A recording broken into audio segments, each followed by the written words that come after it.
G'day there, everybody, and welcome to this episode of the Military Mindset for Business podcast. And today I've got Aidan Parsons from Keystone Executive Coaching.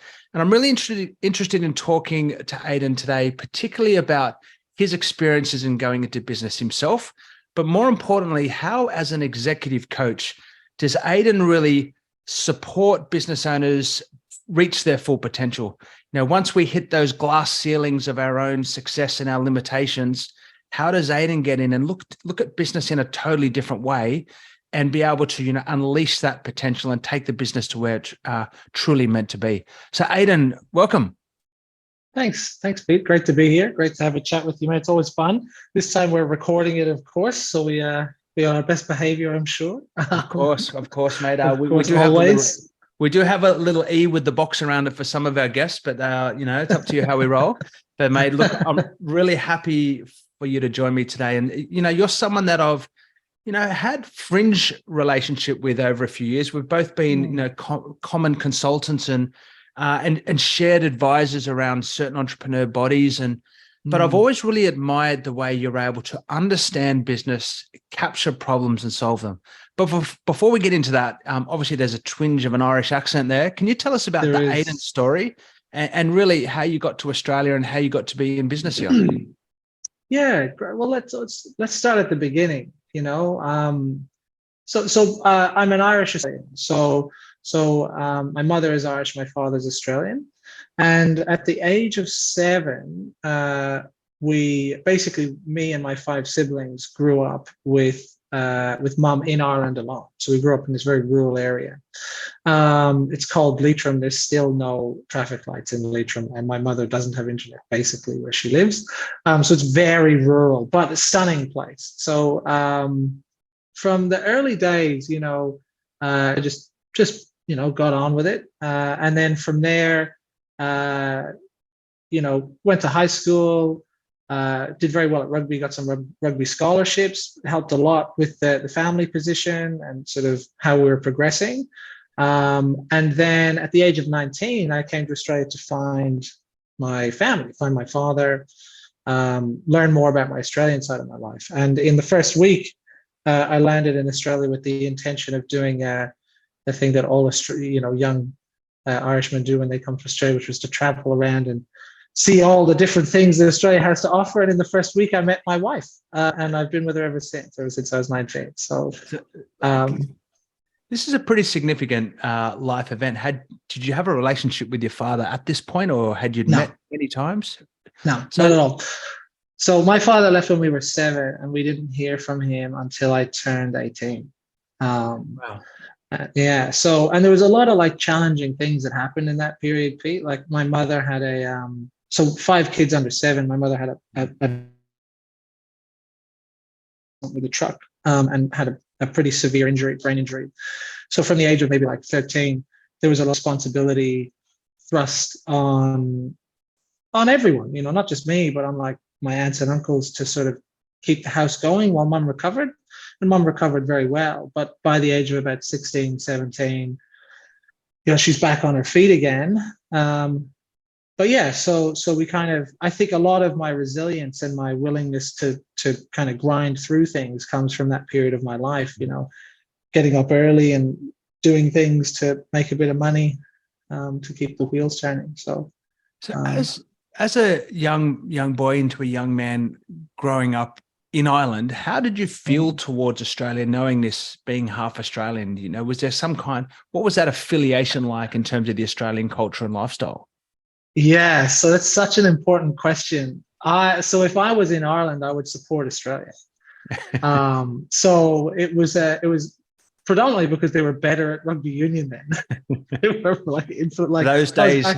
Those days So, may have passed, but there was a time.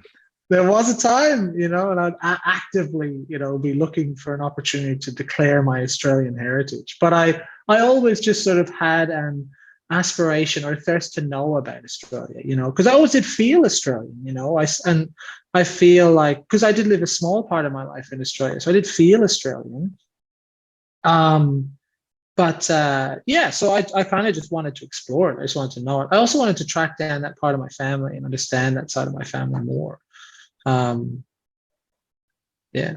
When you arrived in Australia, though, the classic Irish story is like eastern suburbs of Sydney, or potentially a trip up to Byron Bay. But you ended up in was it Roma or Charleville or somewhere out there? Western Queensland. Yeah. Western Queensland. Mate. This is not the classic story. No, it's not the most picturesque place to go. So I ended up finding I found my dad. He was out in Western Queensland in Roma. He was working there. He's working in the mental health services, funnily enough. And so, good place to start. I got a job on the gas fields. I was just going to be a laborer working in the gas fields. I had very little experience at all, but practically none. But turned up, and the job that I had lined up for myself had since evaporated. So I handed out some resumes, and I got a job in a pub called the Roma. What was it called? The Club Hotel Roma. That's right. And I was a glassy in there. And that's where I met my wife. She was a barmaid at the time. And we just hit it off, just had a great time. And then I had to make that decision. I was like, oh gosh, okay. Because I had a university degree to pursue back home in Ireland. It was international commerce and Japanese. And then I was here and I was like, well, I really like this woman. So I called my mom and I said, hey, I'm probably going to spend a year, maybe more here with them and see how we go. So that happened. Yeah. This is starting to sound a little bit more like, a classic Irishman's, come to Australia, find a girl, fall in love. I'll just stick around for a little bit. I'll just stick around for a little bit. And here we are, how many years later? Oh gosh, 2006. So 16 years almost. Is it 16 years? Gosh, it is. Yeah. Get some time up now. Get some time up. I've been here more than I've been there almost in Ireland. Yeah. So, yeah.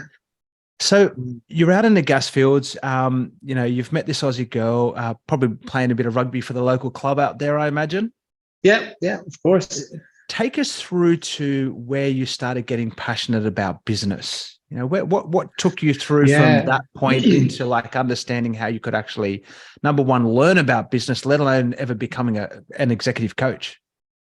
Yeah. So for me, I really didn't discover business until a bit later. So I came to Australia 19, and my whole intention, because I had experienced such financial insecurity, my pursuit of financial security was quite strong as a young man. So I was always working. I was always seeking a way to make a buck. But I was really craving stability. So I went to university in Australia and I studied to become an occupational therapist. And I did very well and I graduated. And business for me at that time in my life, business really didn't hold the security that I wanted. So I actually graduated as an occupational therapist and I became an occupational therapist in mental health services and did very, very well. Was phenomenally well trained and did phenomenal work. But when, fast forward to the age of about 24, maybe even 24, maybe 23, I remember I was looking around at my peers and I was looking around at the future of being a health professional, which is not a bad future. My wife is a health professional and it's a great profession and a great career. But I could see very, very quickly that it was going to not reward me in line with my efforts. So the harder I worked and the more efficient I became would not create more wealth for me. It would kind of get me more responsibility. And that's when I realized I needed to almost step out of the secure pen of a good employment structure with great superannuation, all that sort of stuff, and get into the world of the harder I work and the smarter I work and the more money I can make for other people and the better value I can deliver for other people, the more money I will make and the more security I will make as an individual. So I kind of needed to jump the fence and get into the wilderness of the commercial landscape to fight my own corner, to kind of feather my own nest. So I actively started investing in business, invested in coffee shops, invested in gyms, you name it. Yeah. It's such one of those crazy oxymorons about human society that sometimes the harder you work, the less successful you get. Particularly in healthcare, my business partner, Maddie, is always like, oh, you've done every job in the world. But I was a personal care worker in nursing homes when I was about 19 or 20. I was, growing up in Katoomba, it was one of the only jobs you could actually get in a small town. It was like, I literally saw an ad in the paper. I thought, how hard can that be? And I did it for several years. But some of those most important jobs, just recognizing healthcare workers out there, particularly over COVID, they've put their lives on the line literally for sometimes minimal reward. But again, coming back to business, it's about this massive like conviction to say, I just see a different pathway and I'm just going to have a crack. Yeah. And like, don't get me wrong. A huge part of why I couldn't continue as a health professional was, to be very honest, it was probably just too hard. Like it was very, very hard. Like the burden of working in that way and the emotive cost of caring that much for so long was very, very challenging. And I knew I just wouldn't be able to sustain it over time. So I had to find another way, and hats off I look at my wife, and she works so hard and she cares so much. And I just know for a fact I would not be able to be the type of clinician I would have wanted to be if I stayed. So, and you're right, like jumping into that world of like, into the deeper water of like, well, now I'm going to find a way to feed myself, was kind of my only option. Mate, I want to come back to something you mentioned a couple of minutes ago, that your first connection with business was investing in businesses, not starting in businesses. Did I capture that right, that you actually weren't the key player, driver, operational person, but it was more of an investment strategy? Because this seems to come full circle in your maturation of your model at the moment. Yeah. So essentially what I worked out very early on is that I'm a very good executive. Like I function in an executive way very, very well. So from the beginning, the safest way for me to sort of test the temperature of the commercial landscape, we could say, was to give money to friends and partners and opportunities to fund the development of their vision, and then support that business as an executive. So support it from a strategic perspective, a planning perspective, an execution perspective. So I'm not a PT. I'm not someone you probably would ever want to be your PT. But in saying that, I can facilitate the growth of a gym very, very well. I know nothing about coffee, but I can facilitate the growth of a coffee business incredibly well. So that was my first sort of foray. Yeah. And Aidan, this is one of the reasons I wanted to get you on and talk to you today, because there's going to be so many essences of military mindset that come out in what you do here. And the first one is, I call it the general's mindset. And in the military, like there's all respect to any rank, no matter, private, corporal, officer, whatever, doesn't matter. But it's all about the mindset of your role. And you've got people who are actually doing things. And the general's mindset is how we command, lead, strategize, and give direction for how to support others to be the best that they can be. So this is really early on in business. You the epitome of that general's mindset of, I know I don't have to be the master of this, but I can guide and support you for you to be your best. Correct. And I would see myself, and still see myself as a catalyst. It's like, you can hammer nails all day, or you can use my nail gun. It's that kind of like facilitation of an accelerated result. So, and that's just from functioning from functioning as an executive. So, so that was kind of the first way. And then realistically, I had an executive coach at the time, and I saw how much we were paying him. I was like, holy moly, we're paying this guy some money. And I was like, I know I could do better than this guy. Like I was like, he's great, but I was like, look, if that's the competition and that's what he's paid, I'm going to work. So then I quit and I started Keystone Executive Coaching. So, pushed into predominantly sort of like tier 1 executive coaching. So we're talking like large corporates, large sporting organizations. Did some work with the AFL, the NBL, the NBA actually. And then large mining companies, blah, blah, blah. So always around that executive coaching process, working with employees. Yeah. And we just got to be careful here, mate. I'm an NBA nut, San Antonio sports fan. And I don't know where you're in the world, but it's the NBA the NBA trade deadline closed 21 minutes ago. So I have to hold myself back from going down an NBA rabbit hole. Um, but it's again this quest to elevate yourself to be operating in your higher space and empowering people to do that. So Keystone, the first part of Keystone advising corporates, where did the business go from there in terms of going from corporates into business owners? Yeah. So for me, it was quite clear. Whilst I was good at the corporate executive coaching stuff, once again, I was like, the efficiency isn't there for me. I'm not getting the sharpness, because most executive coaching relationships are set up in this like client sponsor coach scenario where you have someone paying someone else to receive coaching. So the level of investment and accountability is kind of variable depending on the situation at hand. Also, sales cycles are longer. There's more hoops to jump through. There's like you become unable to influence things the way you need to influence them to get the outcome you want to, because you're not in the driver's seat necessarily. So it became very clear to me that executive coaching, whilst I was good at it, still wasn't going to give me that efficiency and scale that I was aspiring for in business. At that point in time, I also had friends, peers, networks from footy coming to me and saying, hey, can you help me with this? Can you help me with that? And these guys are small business owners. And I'd sit down and just kind of give them my knowledge, fix some stuff for them. And they were like, you're pretty good at, directly working with me in my business. I hired a business coach myself who will remain nameless. And it was horrendous. It was not a good experience at all.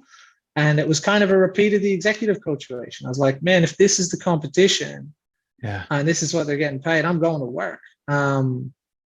Yeah. One of the things I always like to unpack, particularly in a business owner's journey, is your own worthiness in terms of how you feel about the quality of your product and your offering. And it's something I really struggled with in the first couple of years of our business, even in terms of like me selling. We had to do a lot of outbound cold call selling in our first business. Beginning. It was brutal, but it was extremely lucrative.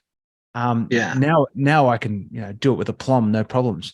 But this worthiness around, particularly in your role of being a coach, how did you like really empower yourself to be able to stand there and really confidently be like, I'm really good at this stuff. I really own this space and you should listen to me.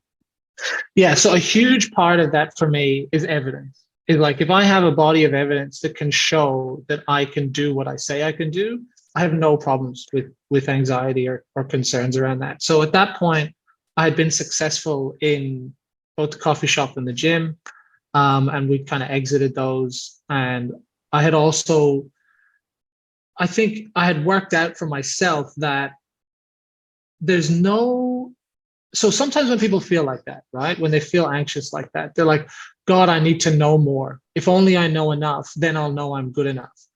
And I had worked out that it's actually not, in growing a business, it's not what you know alone. It's very rarely is it just what it is that you know.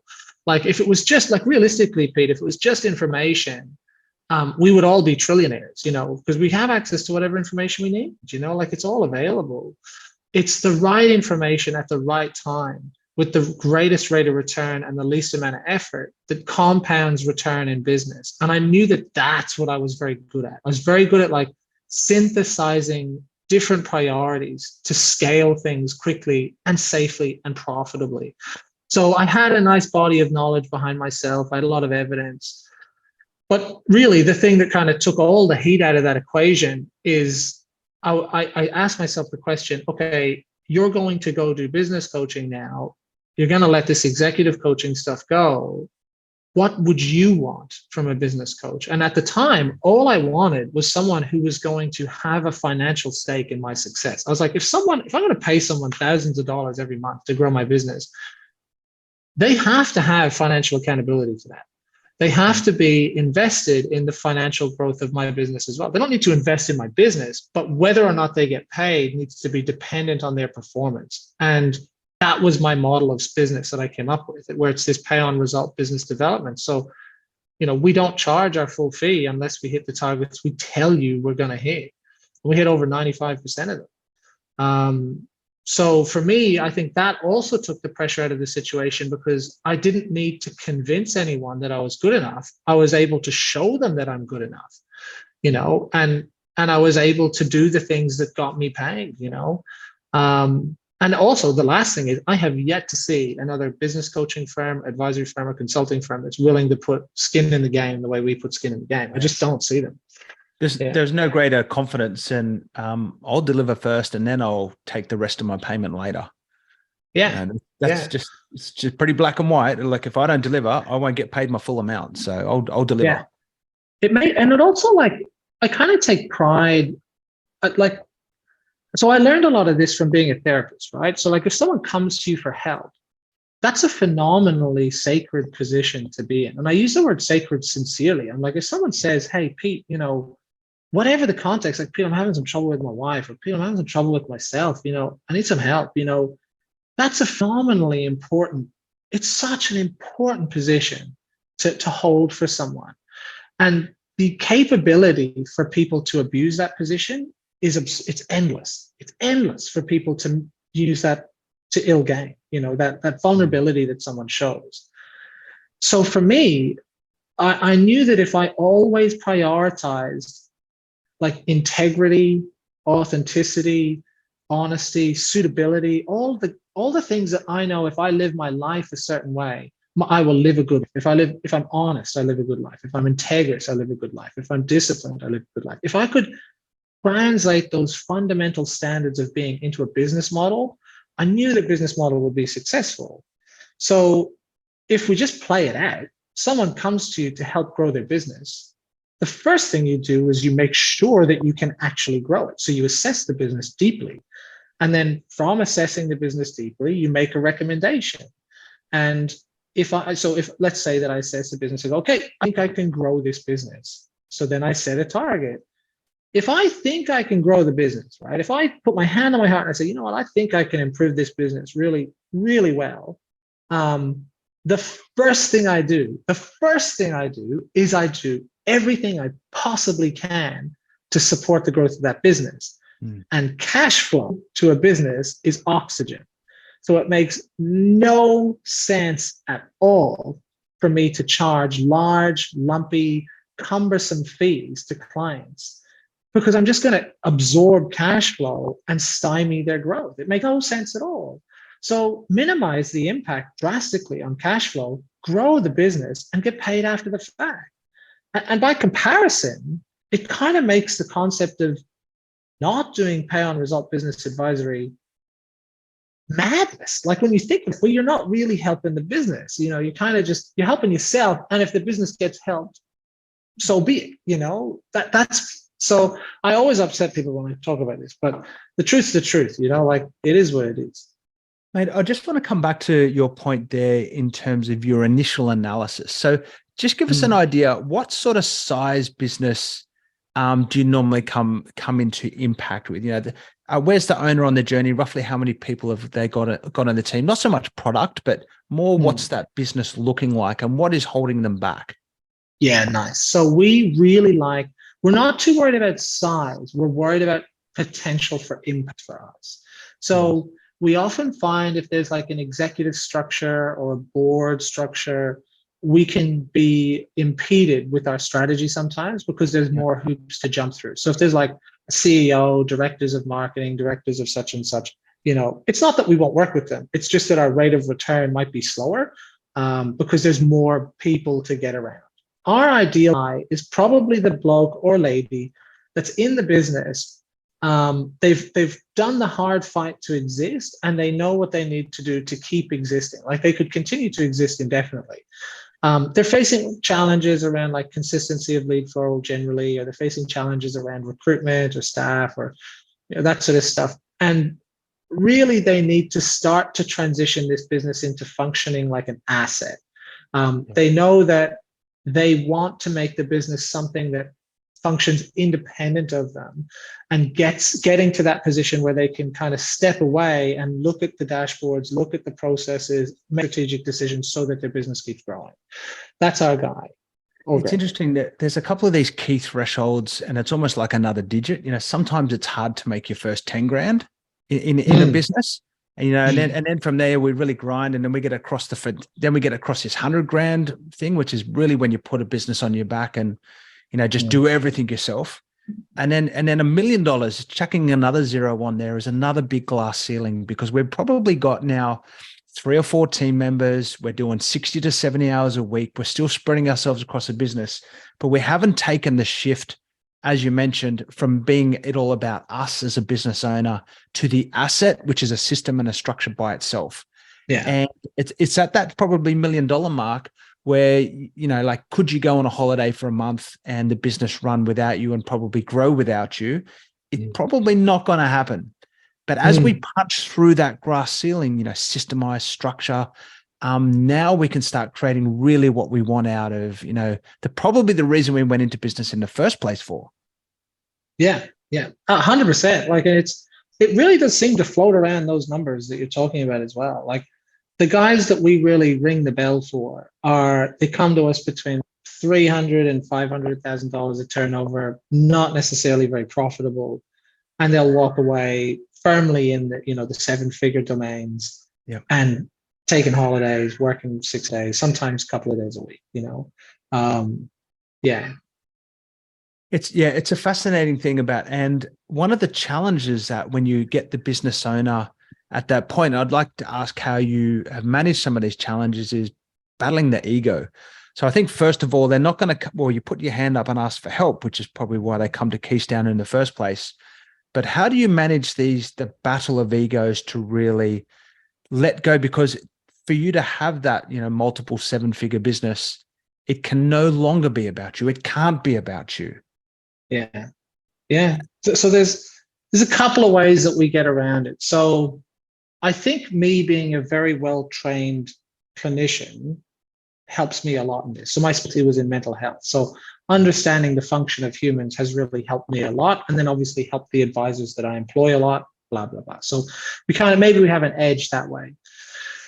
I think there's a couple of things.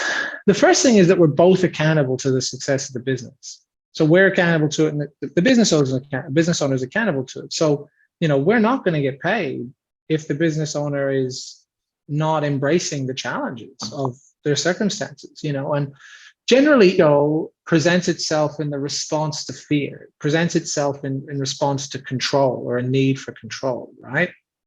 So we try not to treat behaviors. We don't manage behaviors. We treat the need, and the behavior dissipates. So if someone is like very resistant to something, almost always it's because they don't understand it, or they don't see how it's going to integrate into their future beneficially. Or in some instances, put my hand up, they actually have a better way that we need to uncover as well. So we're very like, I'm a big Brazilian Jiu-Jitsu guy, and you can't wrestle a business owner round to a decision that happens. You have to always work with them to find the most efficient path of least resistance. Very similar to Brazilian Jiu-Jitsu. If he's going to go in and like wrestle someone as hard as you can, you're going to run out of energy and lose. So for us, it's a method of like really building on the sense of a partnership and working in partnership together to find the way that works for the client. We can't come in and say, Pete, so this is what you're doing, start hammering, get to work.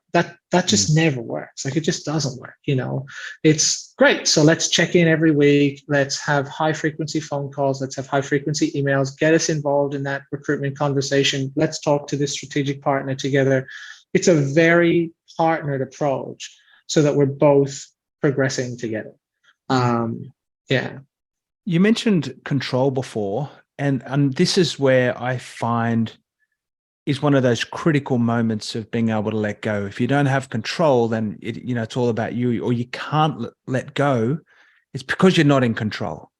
And there's a couple of things I always feel that are lacking when you feel like you're in this state of flux and don't have control. So number one is consistency. If you don't have consistency in what you're doing, which for me, the definition of consistency is capture excellence and repeat. Just do that. Just find something that works and do it over and over again until you learn, and then just do that. The other part of it's visibility. So if we can deliver consistency, which is good process, good structure, and visibility, Now I know my team is doing what I want to do and I can see that they're doing it. Now I can let go. Yeah. In terms of when you're coming into these businesses that are, just chomping a bit to cross that 7-figure threshold, which part of the business do you find that they, are struggling with? Is it really understanding their cash flow? Is it, you talked about generating leads, sales, operations. Where do you find the most common, chink in the armor is? It is very much case by case, like, for example, in construction, like if we pick an area, like in construction, most construction guys don't sell. They just give quotes. So in whatever sense of construction they're in, they don't really sell. They don't engage the customer in a process to help the customer trust that they're the right person to get what the customer wants. So for them, 9 times out of 10, if they want more profit and they want more growth, they just have to learn to sell in a really systemic, repeatable, consistent way. And like, for me, sales is not pushy. Sales is like the most natural thing in the world. If it's pushy, you're not selling, you're pushing. If you look at health, often for health practices, it's bringing commercial accountability. It's management structures and systems that bring commercial accountability, because health professionals are motivated around helping people.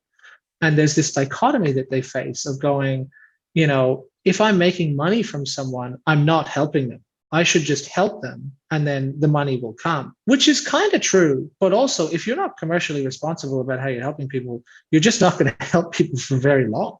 So it's bringing in those structures of visibility and consistency and simple management, even, to ensure that when you're helping people, you're helping them not just for helping's sake, you're helping them in the most efficient way possible to get them the best possible outcome, whilst also progressing and expanding your brand of care because you're financially stable.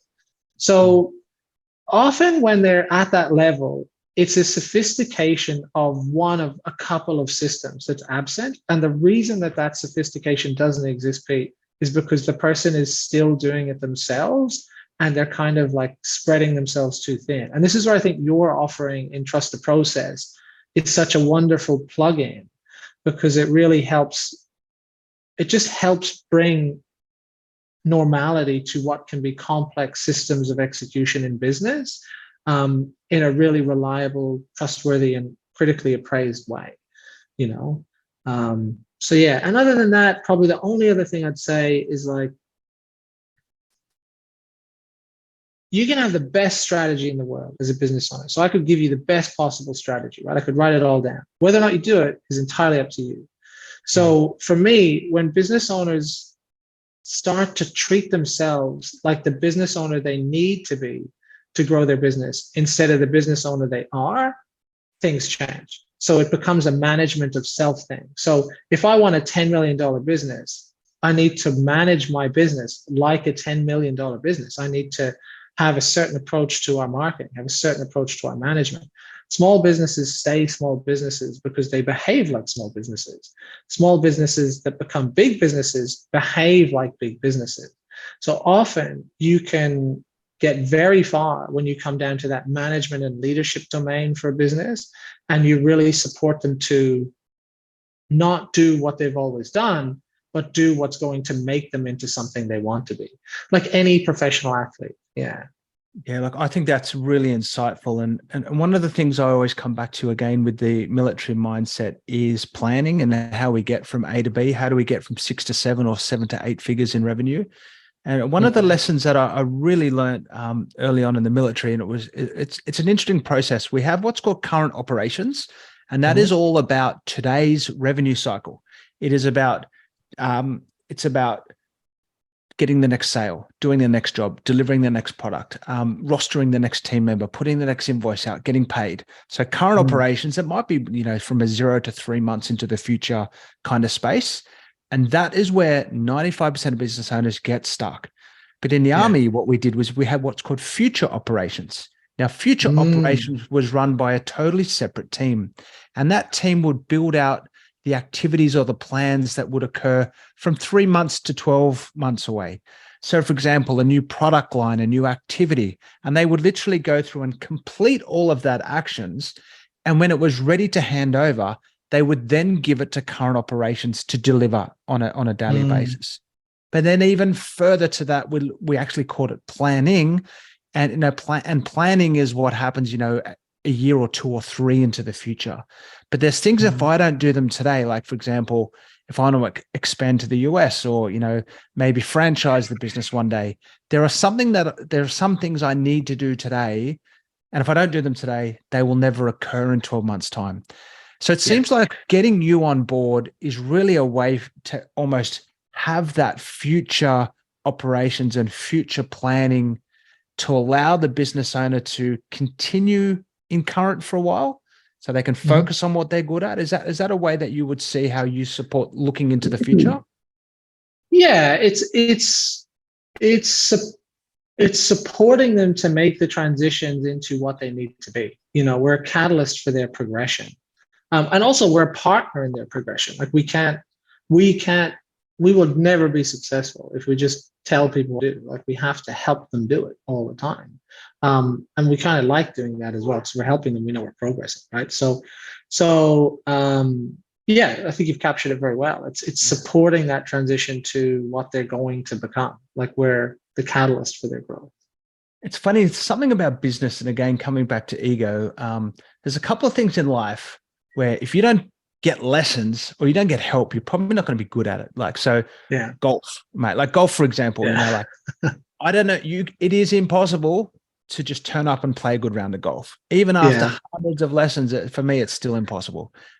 Skiing is another one, right? If you go to the mountain and think you're going to jump on a set of skis or a snowboard and be any good, it's just not going to happen, because sometimes what a coach teaches you is the exact opposite of what you think. So for example, golf, you've actually got to take a big chunk out of the ground to make the ball do properly. Or skiing, what really surprised me until I got lessons was if you do what you naturally think you want to do and get close to the mountain, that's exactly what's going to make you fall. You actually have to lean away from the mountain for your skis to gain traction. And obviously this is coming from someone who's only graduated out of Milo Club. But again, in business, a lot of the time, it's something that we don't ask for help for. We're good at something. So we think, I want to work for myself instead of for the man. I'm going to be the man. Yeah. So, and then we go into but business is a whole different art itself than what you are delivering operationally. Absolutely. Yeah. How have you found, the impact on people's lives by being that coach, mentor, to, really open their eyes up to what they never even realized was possible? That's probably the best part of it, to be very frank. So like when people work with us, Pete, they work with us for very long periods of time.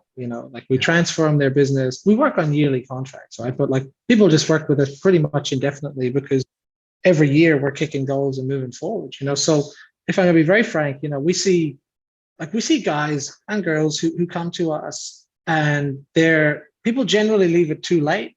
There's one thing I'm like, people probably leave it too late, so there's a big lift in the first 6 months. They come, they're exhausted, they're tired. They've generally spent money on something else like us that didn't work. That's a very common theme, is that like, I spent money on this thing and it didn't work. And they're like probably 6 to 12 months away from like really having a very hard way of doing their business. Self-combustion, they'll just kind of burst into flames. To fast forward to one of our clients sold his business for $29 million. We started working with him at 800,000. I went to a client's wedding in November, and it was fantastic. Like he's been able to create this beautiful series of businesses now that facilitates a way of living that is magnificent for him, his wife, and his son. So we kind of get this opportunity to, we saw one of our clients bought a Ferrari recently. It's been his dream car for forever, and bought a holiday home. I suppose what I'm trying to say is like seeing people, they feel what they want. Like people kind of know what they want that to be in the future. They know they want their way of living. Like they want freedom, and they want have enough money to be able to live a certain way and the freedom to live that way as well. Seeing them realize that, like seeing them progress towards that and then find the next thing and the next thing that they're going to pursue, like that's a deeply, deeply rewarding craft that I think, if it was for me, if it was just about money, like if I just wanted to make money in business, I just would do other stuff, like there's plenty of ways to make money, but being able to work with people to transform the way that they live their lives and their business helps them live their life, is great. And like all my clients, I would call them all, very dear friends, Yeah. I've been to their weddings. I know their kids, they know my kids. It's a very healthy way to work over time.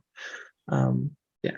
I've got a real simple analogy to how effective you are as a business owner on your journey. And it's all about what you do after dinner on the weekends, right? Yeah. If you're doing administration in your business after dinner on the weekends, or you're doing something in current operations, you're rostering staff, you're doing invoices, you're planning the next month's activity, then there's something fundamentally wrong with what you're doing, because that time should be reading, health, exercise, kids, sleep, anything but business.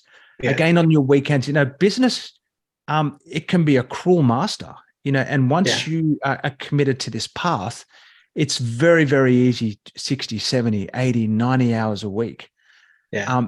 And if you feel that you're in this situation, it's like you're going down to the golf range and wondering why the balls are going left, right, and center. Sorry, never center, probably. Never center. Yeah. So reach out, find a mentor, find a coach, find somebody who's been there before you, and park the ego and try and get a bit of a hand here, because you can't self-combust. It's for your own health, for your own sanity, for the sake of your kids and your family and friends.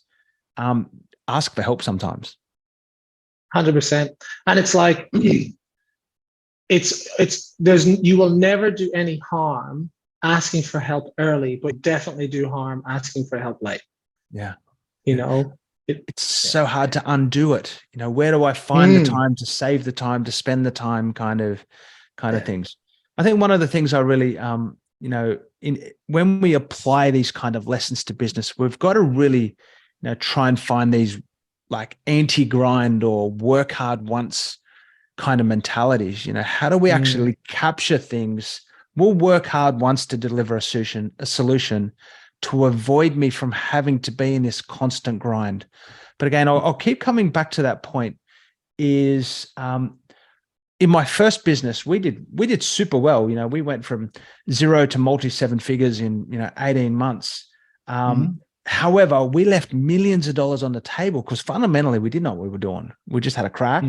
We got, I would say, lucky, bit of good luck, bit of good management. But, I really wish that we'd spoken to someone at the right time early. And again, I think that's one of the things that I'll take away from this is really don't be afraid to ask for help early, because once you're, dig up, once you've already dug the deep hole, it can be hard to get yourself out of, to find the capacity and the change to make the change in your business.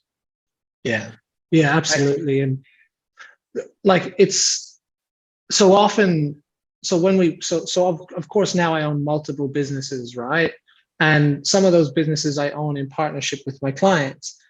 The ease with which you can build a business from the ground up, if you build it the right way, is astounding compared to the first time, like that, coming at it from that repeatable, plannable, critically reasoned business development process, it just expedites that, Yeah. Love and it.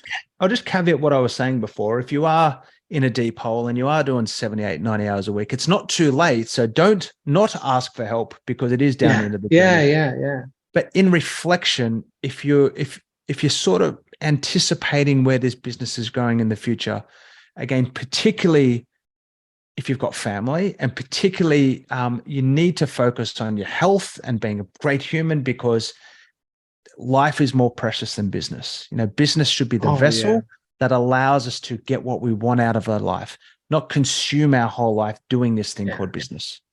Yeah, I love it, man. We say the same thing. We say that it's like your business is just a vehicle for your life. Like how you build it and how you drive it will dictate where you go and how the journey is, like, so build the right type of vehicle. Yeah.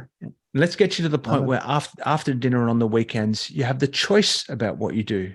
Now, you might choose to sit up at night and do some strategies, some planning, or maybe even, think about putting that new business idea into life.